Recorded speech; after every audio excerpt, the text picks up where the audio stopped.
Hello and welcome to ThePrint. I'm Soniya Agrawal, and today in conversation with ThePrint, we have a very important guest, the director of IIT-Madras, Professor V Kamakoti. Welcome to ThePrint, sir. Namaste. Thank you for taking our time to speak with us. And I'm going to dive right into the questions and start by congratulating you, first of all, because IIT Madras for the fourth time in a row has topped the NIRF rankings. And I want to start the conversation with speaking about that. I would like to understand, and I think our viewers would also want to know, what is it that, IIT Madras has been doing year on year to maintain the top position? Yeah. So, thank you, Soniya, for this very wonderful opportunity to meet all your audience. Yes, one of the important data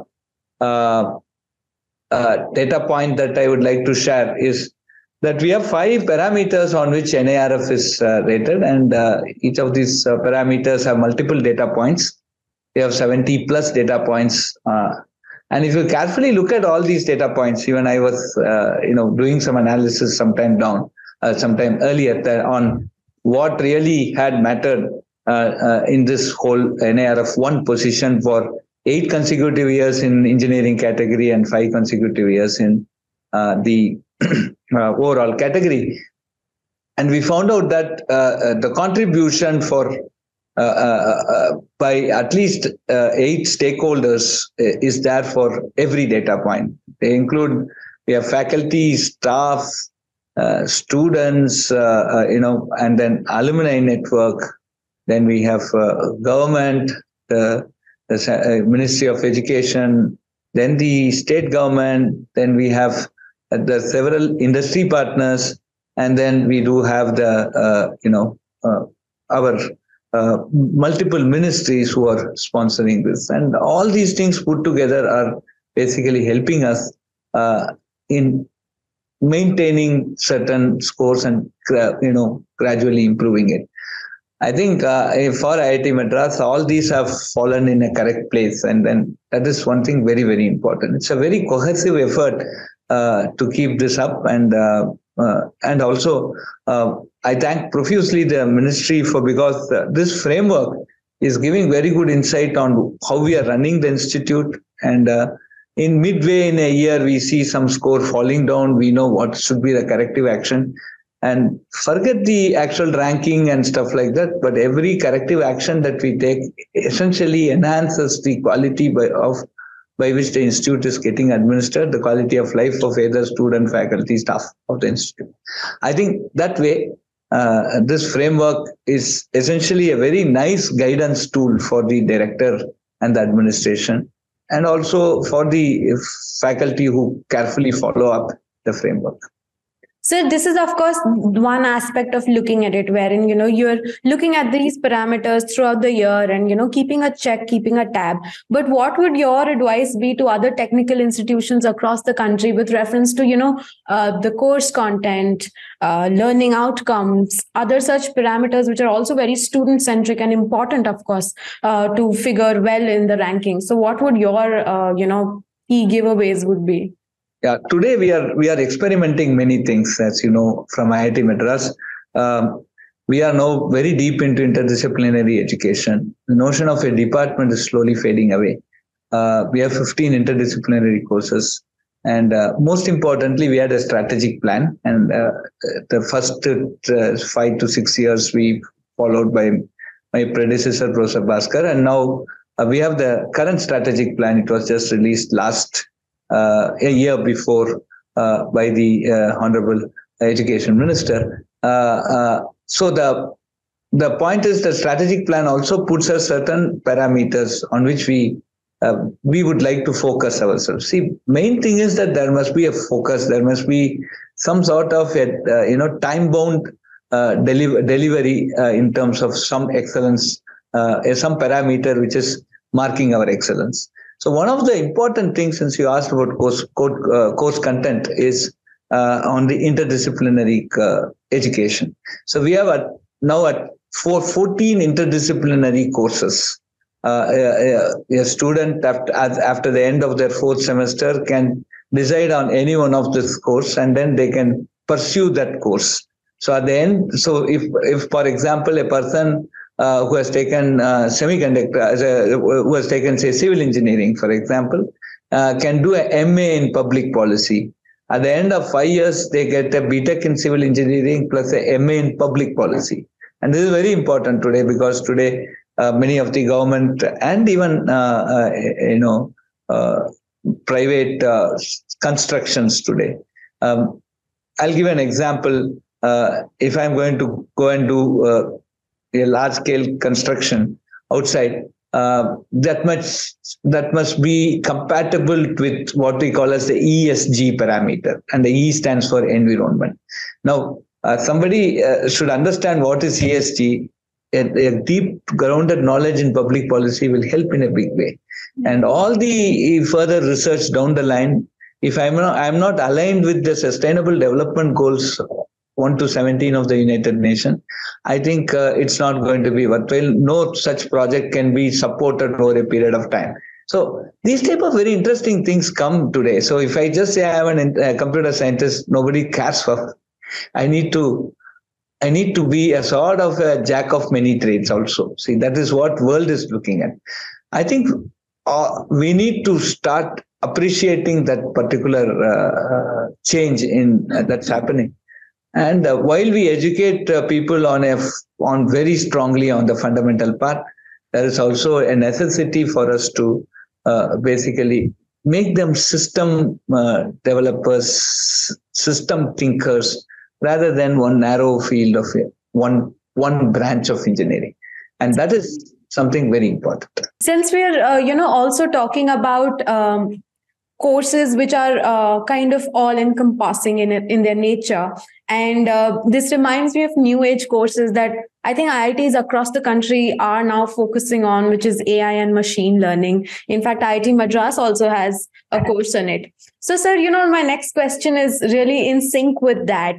I'm trying to understand, with IITs now pushing for this new age course, and I'm sure you're aware, recently OpenAI CEO Sam Altman was in India, and he mentioned that Indian startups cannot compete with them. He said it would be a challenge, and he called them hopeless. So what is your take on it, given that IITs are at the front of technical education in the country and innovation along with education? There are many, many more problems to solve in India than ChatGPT. Okay, first let me start with that. Okay, there are two types of computation. One is fancy computation. Another is solving computation for solving some real world problems today. So forget what others tell, but I'm talking about truly as what India needs as today. India today needs very trained manpower in every field of engineering, with a system thinking as a very important parameter for every individual who gets an employment. I have so many infrastructure projects. I have so many avionics projects. We have so many things to solve in the area of medical sciences. We have lot more to improve in terms of even education. For example, our gross enrollment ratio should touch 50. Somebody asked me, are you happy with NARF1? I said, IIT-Madras will be happy when the gross enrollment ratio of the country touches 50%. Right? This is very important, right? Today, foundational literacy and numeracy, I think it's very, very important. We are the youngest in the 15 to 35 age group. And if you don't do this education properly now, 10 years we may become the most uneducated country. Say that is not very desirable. I think these are some of the bigger problems that we like to solve rather than ChatGPT.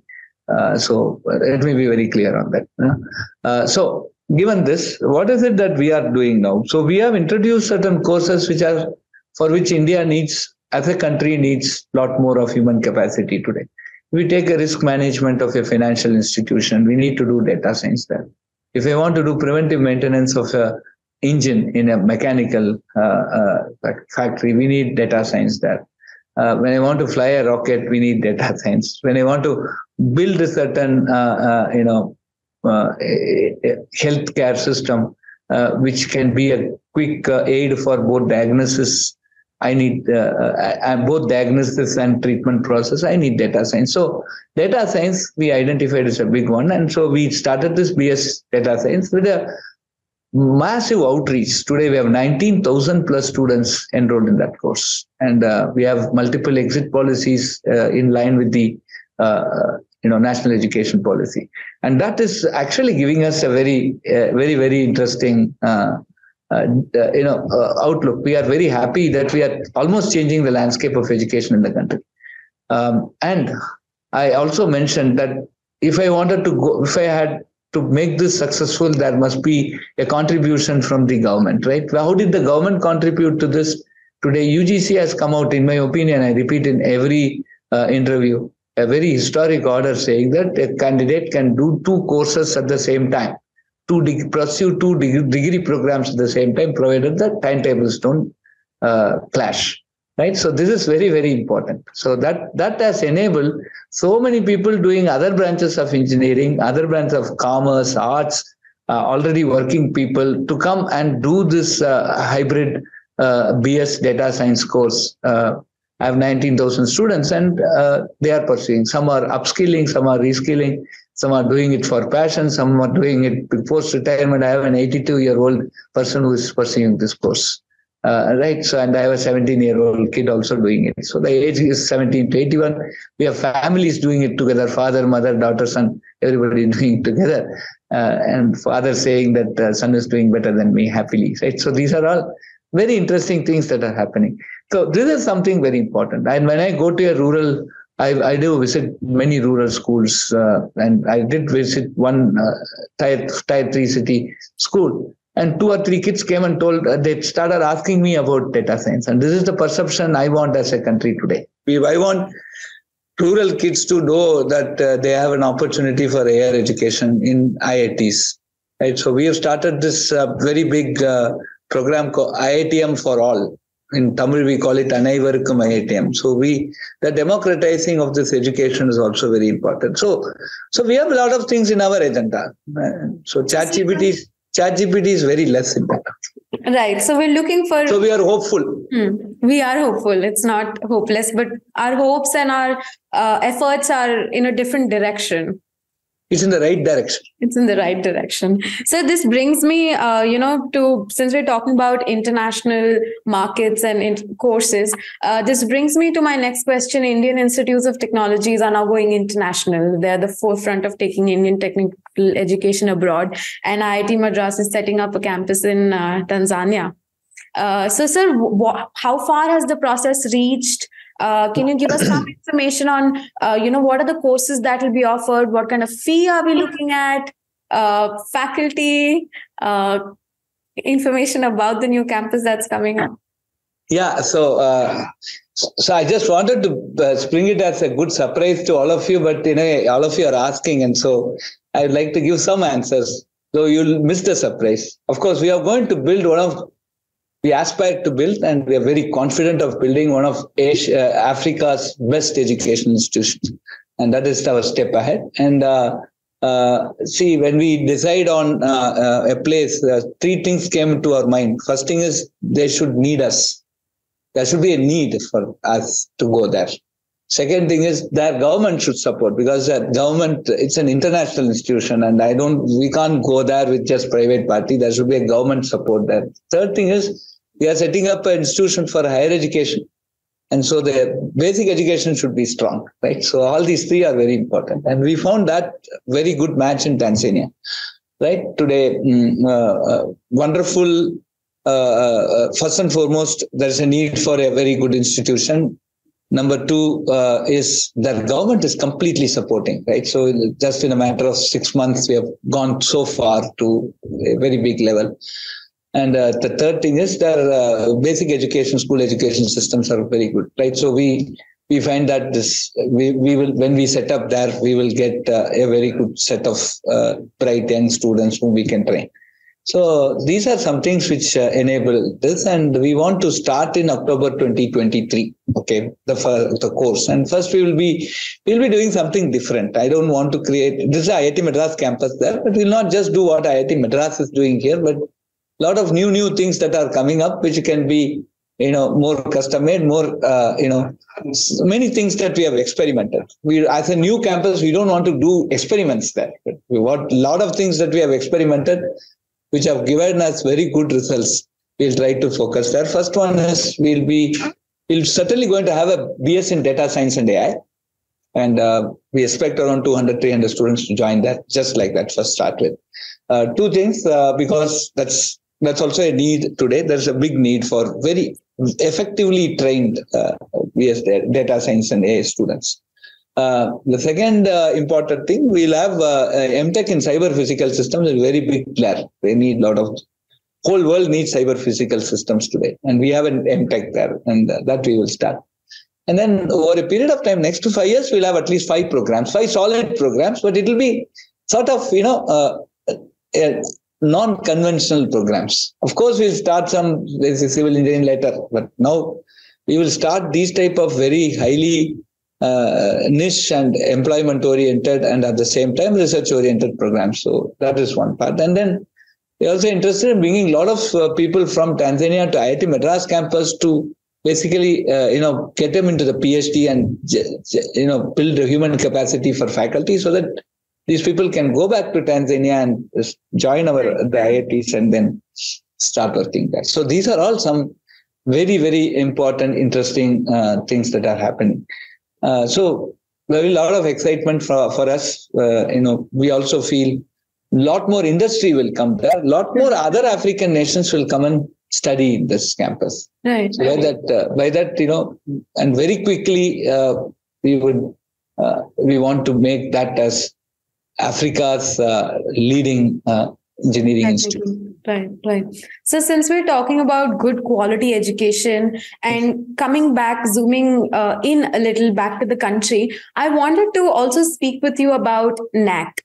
Last month in a meeting that was held, and of course the report which was brought out by the K. Radhakrishnan committee mentioned that bringing IITs under the ambit of the national accreditation system would actually work well in favor. And I just want to understand what your opinion on this is, or what the general consensus amongst IITs has been regarding this. See, one of the things that every one of us agree, whether it's a school or even a nursery school, when I'm putting my kid into the school, I would like to understand where it stands in the national level, right? So this is very, very important. And that's why the ranking framework has come out very well. So people also understand what it, at least top 10 ranked institution are almost the same in terms of infrastructure. So that is one very important thing. In that way, any sort of an accreditation essentially gives us a third-party review of the entire thing. And it gives a lot more things that we can keep and correct ourselves over a period of time, right? So this is an ongoing, evolving process. So one of the things is that certainly one single accreditation for a set of for department-wise, all computer science departments across the world, across India are coming under one ranking framework or one accreditation framework. I think that is very important, right? So we feel that this automatically implies that there is a review of the institution that's happening. So that is one thing that everybody agrees, that there needs to be a review, and there needs to be a sort of a feedback mechanism in which the way we are working. So how effectively can it be done? Because there are different environments. Like IIT, we work in a different way. Right. So the NAC accreditation in a general college cannot come to IIT because our education methodology, our the way we give a lot of independence to the teacher. So I always say we have around 635 permanent faculty. We have 35 kingdoms in this in the campus, right? Everybody is a king of their own lab and other things, and so that's very, very important. And that autonomy is one that has taken us to this level. That freedom is one that has taken, and majority people have used this freedom to the best of their thing, to give the best out, right? So this is how. So the way the accreditation process works, there can be a difference, between how it is happening at IIT versus how it is happening. The parameters can be fine-tuned to suit the different needs. So that I think over a period of time, this will be a very welcome step. That's my view. Right, sir. And sir, coming to something closer home that has happened at IIT over the last couple of months, and which has, raised some concerns across the country in IITs and technical institutions, the spate of student suicides that have happened. So, sir, I just wanted to understand that these are the most coveted technical institutions in the country, and the best minds come here to study. So what is it that is driving students to, take such extreme steps? Yeah. So, yes. So we are the sort of most affected institution in terms of suicides. We had 5 of them in the last 7 months. And so there are 4 predominant reasons I've been mentioning in many of the interviews. There are personal reasons, there are reasons related to health, and there are also reasons related to finance. And any of these reasons can start reflecting on the studies, because all these kids are, they have cleared a very competitive examination, and if they are all stress-free at some level, they can perform. They will certainly perform to come to some stage. And any of this, one of this can trigger a pull down in the studies, and that essentially becomes backlogs, and then that has this whole thing. So this is one very important thing that has come. So stress is there everywhere. See, today, after you finish an IIT education, you get a very good employment, right? So that means you have to work hard. Then there is stress, there is competition, these are things as part of world, the way you are. But what we need is to tell the kids how to basically handle this stress, and say that, when there is a need for, something happens, there should be a way by which they cope up with this and come out of this. And that is something which we need to work. And mainly what happens is, prior to COVID, people come together in the first year itself, right? And first semester. And so they see the failures of each of them, and they know how they are coping up. And there is a very good learning that happens organically between the students. And other important thing is that, say 2 students A and B are from the same school and or from the same environment, while B starts preparing something for, extra, what you say, value added thing, like some coding skills, etc. When they are together, A finds out that, okay, B is trying to do, and A also starts working. So then both of them come to the same platform. Now, what had happened during COVID is that these kids have spent around 4 or 5 years preparing for this JEE, and then they just got admitted. They did not come to the institute, right? Till the end of second semester, they did not even see the institute. The tragedy. They did not meet their friends. And suddenly, after 3-4 semesters, when they all come together, they find some students have already, done something which they don't know, right, which they would have also done if they were together. And then they get some student as getting an advantage over them, though both are equally brilliant, and these people have missed because of some ignorance or, this, and it is too late for them to catch up.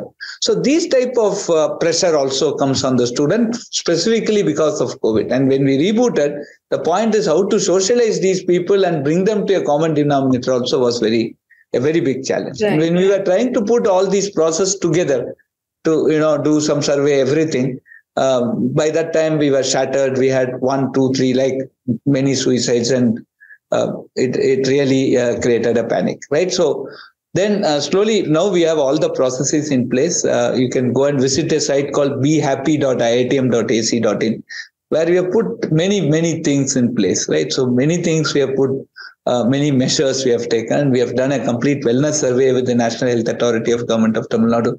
We have put time-bound grievance redressal schemes. We have listeners who can basically, you can go and vent out, they will listen. We have Kushal meetings between the faculty, much more structured meeting. Faculty and students meet, but we said, at meet, so we have so much work, right? Sometimes we miss meeting, and so if there is a prolonged delay, then the student and faculty don't meet. Faculty advisor and student don't meet, because student is busy, faculty is also busy. Now we said at least once you meet for sure and record it on a website. So that also has happened.